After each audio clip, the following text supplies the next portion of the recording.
কুরবানি পশু আপনার উট, তারপরে গরু, গরুর সাথে মুষও আছে। এক হুজুর আবার বলছে মুষ কুরবানি চলবে না, কারণ রাসূলুল্লাহ সাল্লাল্লাহু আলাইহি ওয়াসাল্লাম করে নাই, সাহাবায়ে কেরাম করে নাই, কাজে এটা সুন্নাত না। যেহেতু সুন্নাত না, কাজে মুষ করা যাবে না। কি আজব ফতোয়াবাজি করছে এরা। হ্যাঁ, পৃথিবীর সমস্ত উলামায়ে কেরাম ঐক্যমত, ইজমা এটা, যে মুষ আর গরু একই জিনিস। এই গরুর মধ্যে মুষ আছে।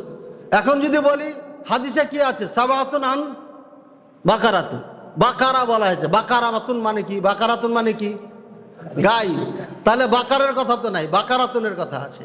তাহলে ষাঁড় কুরবানি দেওয়া যাবে না? যাবে? হাদিসে আছে মাইজের কথা আছে, গানামের কথা আছে। মাইজ আর গানাম মানে বকরি, তাইস মানে পাঠা, পাঠার কথা তো নাই, তাহলে পাঠা কুরবানি হবে?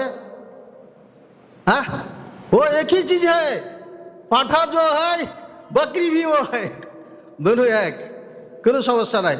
তো এগুলো উসুল কাওয়াই জবাবে না বোঝার কারণে বাংলা হুজুররা এসব ফতোয়া দিয়া সমাজে বিভ্রান্ত সৃষ্টি করেছে। এই জন্য তোমাদের এগুলো জানতে হবে, আর জেনে যেভাবে বলছো ওইভাবে বলবা, এরপরে আমি তো আছি, ফোন লাগাই দিবা, সাইজ করে দেবো একদম। কথা বলছো না, বুঝো নাই? তাহলে মুষ কুরবানি দেওয়া যাবে, বকরি, ছাগল, ভেড়া, দুম্বা এগুলো খুব দেওয়া যাবে। এগুলোকে আল্লাহ বাহিমাতুল আনাম কোরআনে যেটা বলা হয়েছে। উত্তম কুরবানি কি?